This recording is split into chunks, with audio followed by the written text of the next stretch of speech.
Hello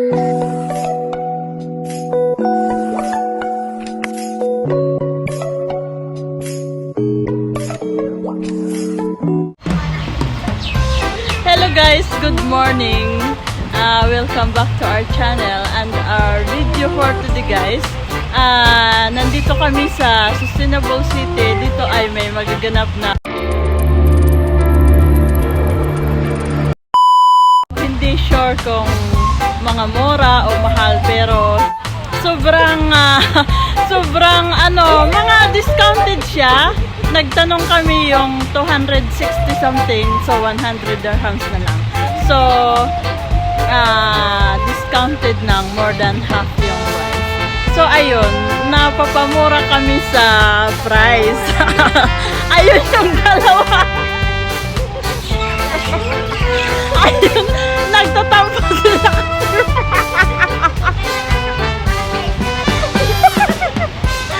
Nagreklamo sila kasi.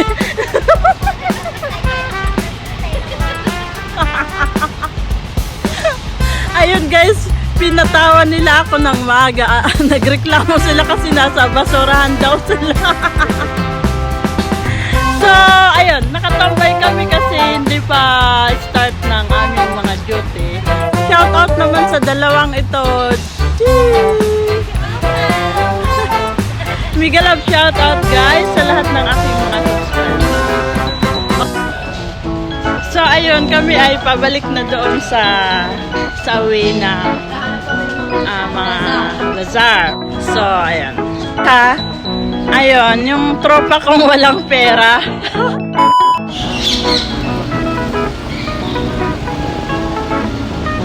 Hello guys, so hindi pala ang event na ito guys ay half of market. So dahil nga malapit ng Christmas, so ito guys ay magkakataon para ang mga tao dito ay hindi nalalayo para makapamili ng kanilang Christmas presents. So guys, come and let's check the pop-up market here in the Sustainable City.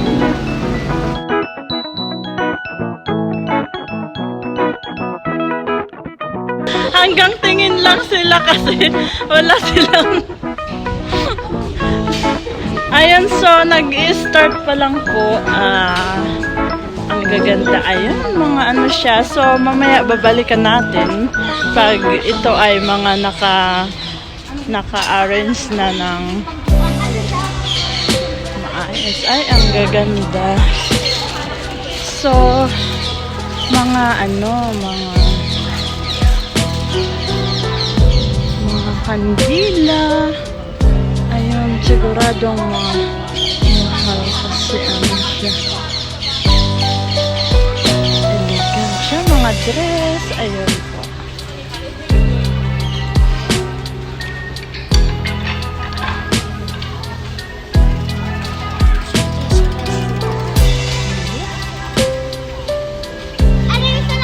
Hi, dyan kayo. Dito ako ha.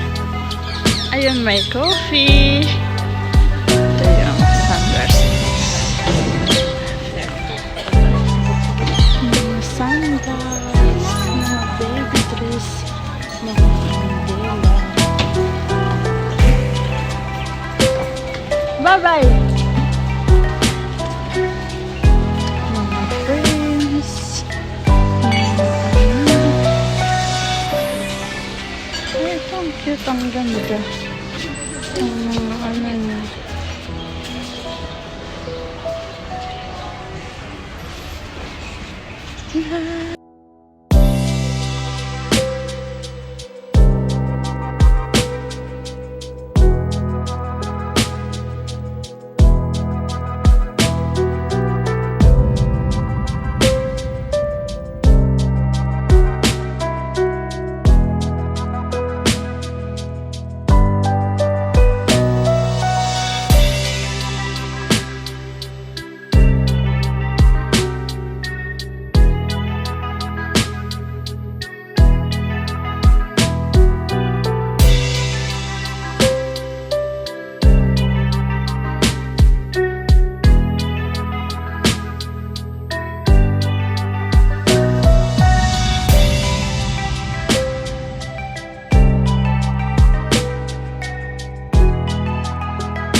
Ayun guys, so yan po ang kaganapan ngayon dito sa The Sustainable City. So, para sa mga gustong bumili ng mga kasalubong para sa Pinas, para sa mga espesyal nating mga kamag-anak. Sa mga nandito ngayon sa Sustainable, punta po kayo dito ngayon sa plaza. Ayun guys, so dito nagtatapos ang ating video at para sa hindi pa